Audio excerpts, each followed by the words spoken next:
শ্রমিকদের ভাগ্য বদলানো না গেলে নতুন বাংলাদেশ বিনির্মাণ সম্ভব নয় বলে মন্তব্য করেছেন প্রধান উপদেষ্টা ডক্টর মোহাম্মদ ইউনূস।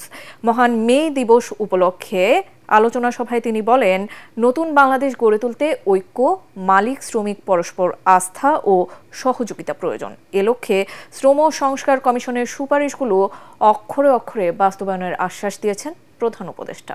আরও জানাচ্ছেন ইমদাদুল্লাহ বাবু। আর আমরা বিশ্বাস করি শ্রম মন্ত্রণালয়ের কাজে শ্রমিক মালিক এক হয়ে গড়ব এদেশ নতুন করে। এবছর মে দিবসের এই স্লোগান লিখেছেন প্রধান উপদেষ্টা ডক্টর মোহাম্মদ ইউনূস।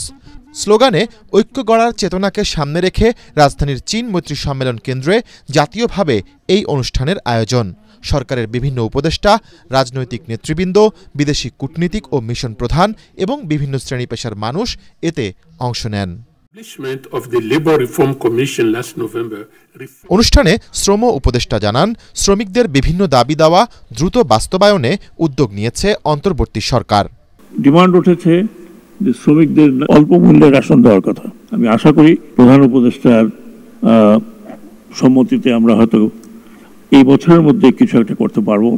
এ সময় প্রধান উপদেষ্টা বলেন, শ্রমিকদের পেছনে ফেলে নতুন বাংলাদেশ গড়া সম্ভব নয়। নতুন বাংলাদেশ হবে না যদি শ্রমিকদের অবস্থা পুরনো বাংলাদেশের মতো থেকে যায়। বৈষম্যহীন নতুন বাংলাদেশ গড়ার স্বপ্ন শুধু স্বপ্ন নয়, বাস্তব হবে। এজন্য শ্রমিক সংগঠন, ব্যবসায়ী, বিনিয়োগকারী, সুশীল সমাজ, গণমাধ্যম, উন্নয়ন সহযোগী সবাইকে ঐক্যবদ্ধভাবে শ্রমিকের স্বার্থ রক্ষা ও ন্যায্য অধিকার প্রতিষ্ঠায় কাজ করতে হবে। শ্রমিক অধিকার নিশ্চিতে 2006 সালের শ্রম আইন সংস্কার করা হবে বলেও জানিয়েছেন তিনি। সরকার ইতিমধ্যে শ্রমিকদের কল্যাণ ও নিরাপত্তা নিশ্চিত করতে বাংলাদেশ শ্রম আইন 2006 সংশোধন সহ বিভিন্ন পদক্ষেপ গ্রহণ করেছে।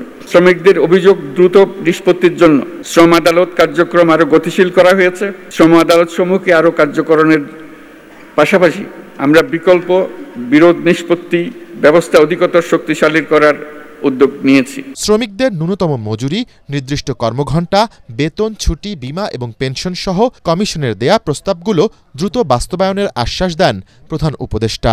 আমাদের দায়িত্ব হলো আশু করণীয়গুলো দিয়ে যাত্রা শুরু করা, করণীয়গুলো সমাপ্ত করার পরে কঠিনগুলো আস্তে আস্তে আমরা রওনা হব। কিন্তু এটা বাস্তবায়ন না করে জাতির কোনো গত্যন্তর নাই। এই নতুন বাংলাদেশ গড়তে হলে এই কমিশনের যে রিপোর্ট আছে এটুকু যদি আমরা বাস্তবায়ন করতে পারি তাহলে নতুন বাংলাদেশের ভিত্তি রচনা হয়ে গেল। শ্রমিক মালিক পরস্পর আস্থার সম্পর্ক তৈরিতে সংশ্লিষ্টদের আরও মনোযোগী হতে বলেছেন ডক্টর মোহাম্মদ ইউনূস। পরে তিনি 5 জন শ্রমিকের পরিবারের হাতে শ্রমিক কল্যাণ ফাউন্ডেশনের আর্থিক সহায়তা চেক তুলে দেন। ইমদাদুল্লাহ বাবু, ATN বাংলা, ঢাকা।